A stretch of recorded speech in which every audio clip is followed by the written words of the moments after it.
I'm Katie Fanning, and I'm the Director of Missions here at Lynn United Methodist Church. And today we just wanted to give you an update on what's going on with missions through our church. And so today I have Jenni Holloran here with me to share just some updates.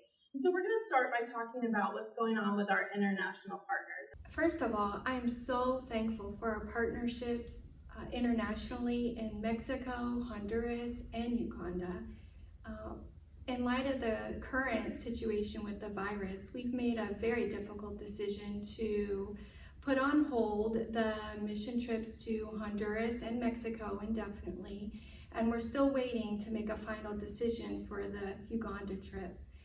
But even though we can't meet with them in person this year, we are continuing to support them, not only financially, but through our prayers and our friendships.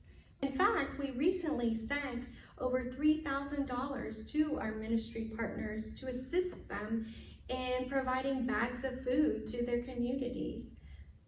Our mission team members, some of that funding came from our mission trip team members who donated their mission trip deposits. And because of their generosity, we were able to provide over 100 families with food during this difficult time.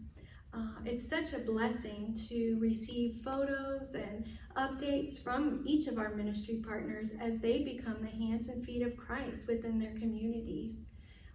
I'm just amazed at the work that God is doing in each of those countries, and we are tremendously blessed by our friendship with them.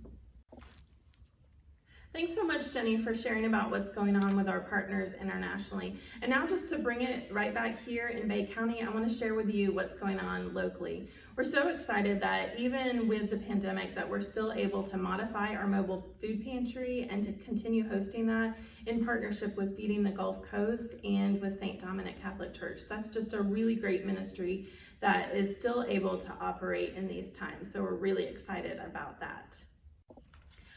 One of the things that I really love about the way that we do missions in our church is that we operate our missions through partnerships internationally and here locally. And so we are just continuing on with supporting our local partnerships in the way that they need it most. And so for schools, we found that what they needed is to provide families that are most in need with gift cards to purchase groceries. And so for Southport and New Horizons, we spent about $1,500, which provided about 75 families with grocery gift cards. And so that's just a really tangible way to continue supporting those partnerships so that they can reach out to our community. And we know that they have been blessed by that. In addition, during Teacher Appreciation Week, we were able to support the teachers of those two schools.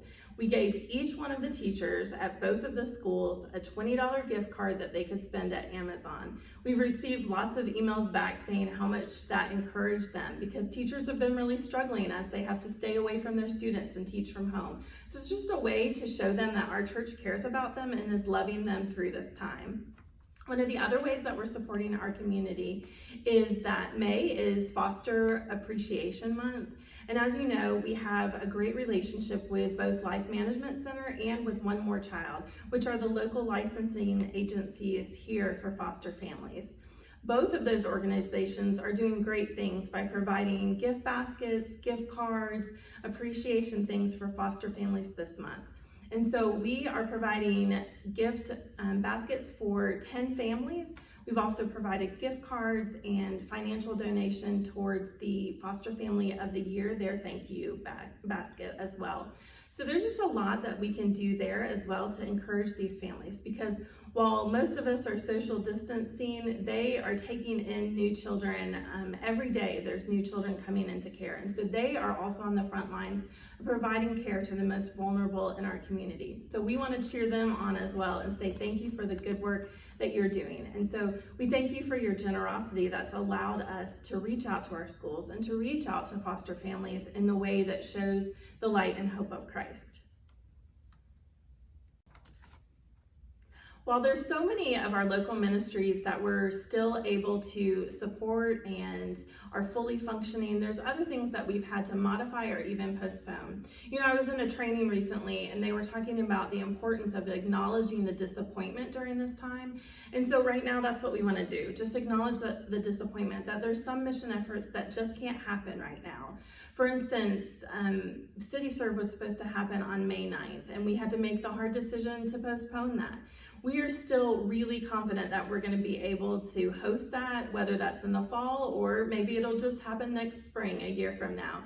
But no matter what, we know that God has called us to that ministry and we are just going to wait until the time that we can do that in a safe way. We were really excited because we were going to be adding some new partner churches, and so we are just anticipating getting back to planning that very soon. Another ministry that's on hold because of safety reasons is our Hardly Able wheelchair ramp ministry. They had to make that difficult decision as well to postpone building ramps. Now what that means is that it won't be long before they're back out building ramps and they're going to need some help to get it caught up. We're still getting calls every day for people that need ramps, and so once we start advertising for that, we hope that you'll come and join that team and learn how to build ramps and make a difference in our community through that ministry. So while things may be operating a little bit differently in the life of missions right now, we know that we're still called to reach out to our community. So you may be wondering, how do I do that when I'm trying to follow the rules that have been placed for us? I'm trying to stay safe. How do we live a life that shows Christ? On the Sunday right after the hurricane, I went into our campus at Transmitter and I was standing in the lobby on a pile of debris, and in front of me was Tyler Corbin, and he reached down and out of the debris he pulled out our Life on Mission banner. Those of you that were part of our congregation will remember that we were doing a study called Life on Mission, and we had a big banner that talked about who is in your circle. The emphasis of that study was that we were to look at the people that were in the circles of our influence. So starting with our family, our friends, our coworkers, the people that we go to school with, the people that we encounter in the store or on our sports teams, whoever it is that is in your circle, those are the people that God is calling you to reach out to. And those circles haven't really changed right now. You may have to see them via Zoom or give them a call, but you still have people in your circles. And so that's my challenge to us today, is that we would take a minute to look at who is in our circle and how can we live a life on mission.